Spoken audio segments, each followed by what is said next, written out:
Hello, everybody. I'm Mr. Zeman, and I will be doing the readings for today, March 20th. I will be reading pages 133 to 148, chapters 32 through 36. The games begin. Just 3 days later, we were putting on our uniforms for real. Let's get this season started, Coach Ace Vito said. I checked the gym. Edgemont's gym looked nothing like RJ East. Banners and pennants for volleyball titles and track and field records and soccer championships and basketball victories covered the walls. A scoreboard hung above the bleachers, and there were fans in those bleachers too. Yeah, Edgemont had actual fans, at least 30 or 40, all sitting directly across from the home team's bench. For us, only Emily's dad and Mady's parents had made the trip. Bring it in, United, Coach Ace Vito waved his iPad. We huddled up in the front of the first row of bleachers, our bench. I see the way some of you are looking around the gym and sizing up the other team. Let's relax. On game days, I'm a big believer in body language. If you're hanging your head and slumping your shoulders, your opponent's going to see that and take advantage of it. He pointed to the court. No matter what happens out there, no hanging heads and no slumping shoulders. Everyone clapped. I couldn't care less about the score today. I only want to see Clifton United playing hard and having fun. We play defense, we rebound the basketball, we have fun. He kicked up the ball from under his foot. I'm super pumped for our season. You should be too. Oh yeah, Red said, doing his hop. Let's go, Clifton United. When that whistle blows and that ball goes up, Coach Ace Vito said, we show this league just how tight Clifton United is. Whether you're on the floor or on the bench, everyone contributes. Everyone. The ball game didn't start out so hot. Actually, it was a total disaster. After the first quarter, we trailed 10-0. We're getting shut out, Red said. Has there ever been a shutout in basketball? I don't think so, I said, but that could change. What if we get shut out? He pinky thumbed his leg. We still have 3 quarters left, Red. We won't. What if we do? He hunched forward and swayed. What if we get shut out, Mason Irvin? I put my hand on his leg. We won't. We didn't. A few minutes into the second quarter, Jason boxed out his man and grabbed the rebound. He passed to Keith, who dribbled by his defender and drove the length of the court for a layup. Timeout! Timeout! Coach Ace Vito raced onto the floor. He jumping body bumped the players in the game and high-fived everyone on the bench. That's what I'm talking about. Rebounds lead to baskets. Red was as fired up as Coach Ace Vito. He gave everyone double-fisted pounds, and then we busted out our handshake. Right hand, left hand, elbow, elbow. We said the steps. Fist, fist, knuckles, blow it up, spin, jump, bump. Booyah! But Keith's basket was pretty much our only highlight for the next 2 quarters. We trailed 25-4 at the half and 34-6 after 3. Still, Coach Ace Vito was true to his word. He said he couldn't care less about the score, and he meant it. Even though Edgemont was running us out of their gym, he never stopped cheering. To be perfectly honest, at times he sounded delusional. I'd looked up what delusional meant. It means totally unrealistic. Red cheered us on too. Whenever we scored a basket or made a stop, he stomped the bleachers, waved his towel, and cheered harder than anyone. But that wasn't very often. Most of the time, he snapped his towel or covered his face with it. I ran to the point to start the fourth quarter. On our first possession, I passed to Will on the wing. On the release, Maya popped out and screened my man. I brushed Maya's shoulder and exploded to the hoop. Will hit me with the pass.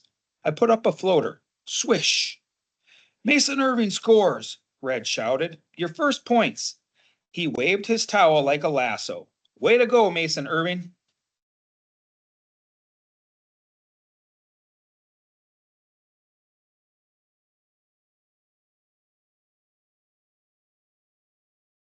I pumped my fist at Red and sprinted back on defense. Believe it or not, For the rest of the game, we played decent. Yeah, Edgemont was playing their second and third stringers, but we were getting stops and coming through on offense.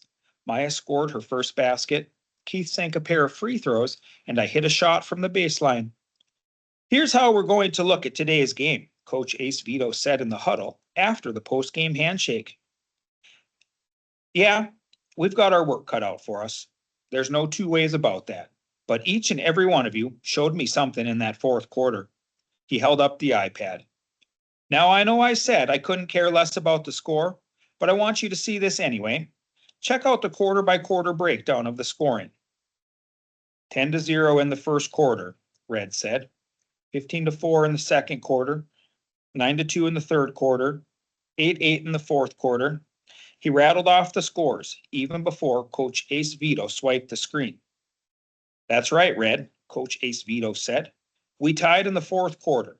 That means we're capable of holding our own in this league. We will put together 4 good quarters. We will win this season. I guarantee it. Bulldozed and blitzed. Our next game was against O'Malley. We got bulldozed, 36-19. Then we got blitzed by Crystal Lake, 32-14. Just like that, we were 0-3. Still, Coach Ace Vito stayed positive as ever. And after the Crystal Lake game, he singled out Red. Every team needs a Blake Daniels, he said. I love the energy you bring to our bench. I love your attitude. You never stop cheering. You embody what it means to be a teammate. And if any of you don't know what embody means, look it up when you get home. I think embody meant to show.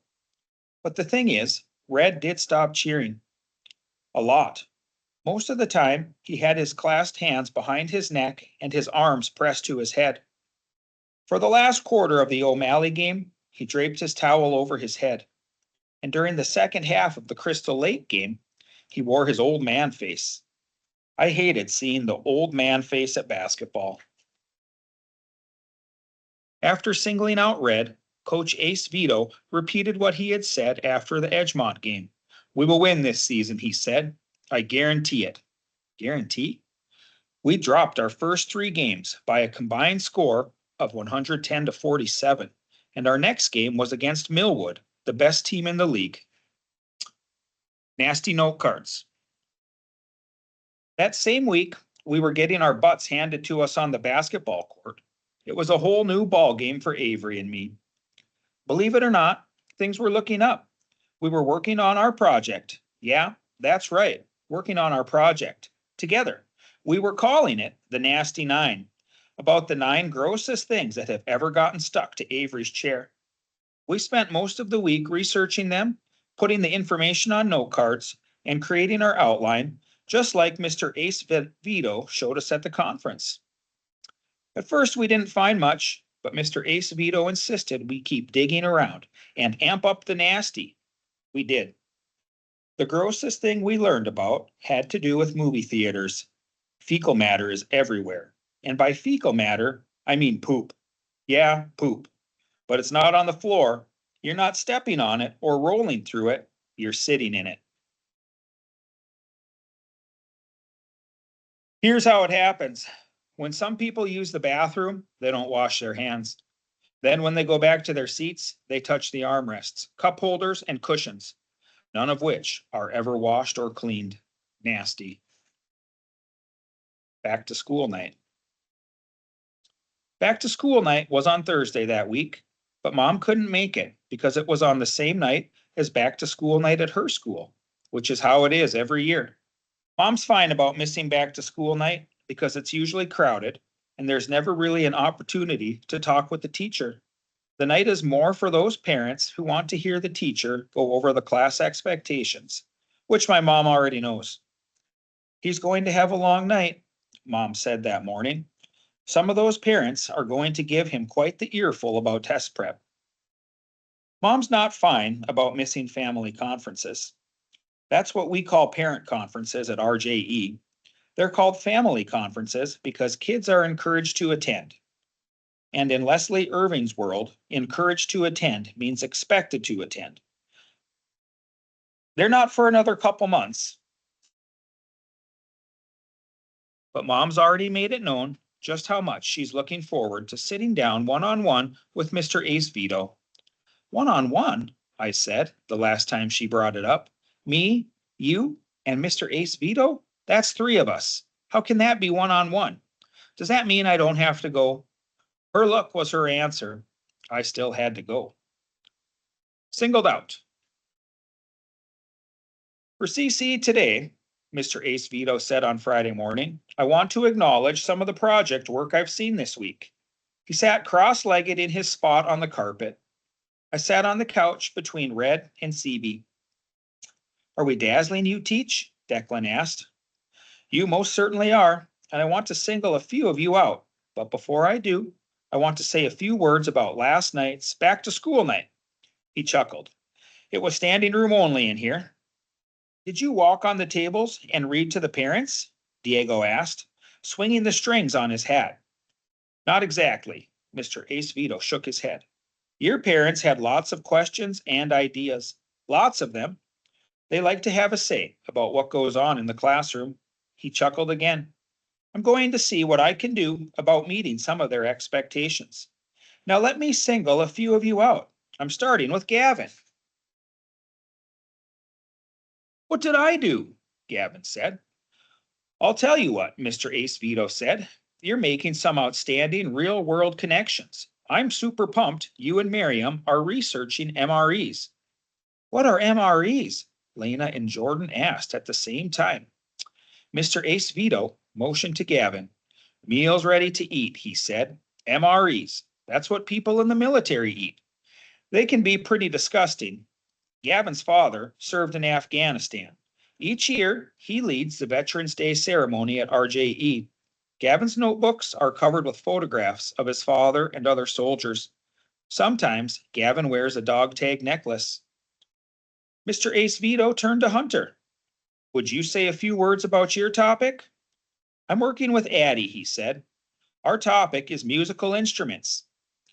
They're covered in germs, Addie said. It's so gross. We're still deciding which instruments we're going to write about, Hunter said. Definitely the piano and guitar. Hunter plays the piano and guitar. He's amazing at both. I had no idea instruments were so filthy. Mr. Ace Vito recrossed his legs and grabbed his ankles. Their topic is fascinating. He turned to Avery. So is yours. Will you share a little? Do I have to? I'd like you to. With whom are you working? She pointed to me. What's your topic? Our topic is my wheelchair. My wheelchair. Everyone knew that was our topic, but I don't think anyone had ever heard Avery say those 2 words before. What about your wheelchair? Avery curled her lip. The nasty stuff that gets stuck to my wheels. Noah, Mr. Ace Vito said, let's hear about your topic. I'm working with Lena. Noah wiped his chin with his sleeve. Our topic is my brother's booger wall. Your what? Trinity asked. My brother's booger wall. Sick, Danny said. My cousin has one of those. What's a booger wall? Grace asked. My little brother picks his nose. Noah wiped his chin again. Then he puts the boogers on the wall behind my parents' bedroom door. My mother found the wall over the summer and flipped out. Dude, that's friggin' foul, Avery said. Noah nodded. He still walks around with his finger up his nose, but we have no idea where he's putting the boogers. He's eating them, Zachary said. Everyone laughed. On that appetizing note, Mr. Ace Vito said, that's a wrap for CC. He strummed the carpet. Next week, I need to make a few changes to the project. What kind of changes? Piper asked. You'll find out Monday. And that is the end of today's reading. Thank you.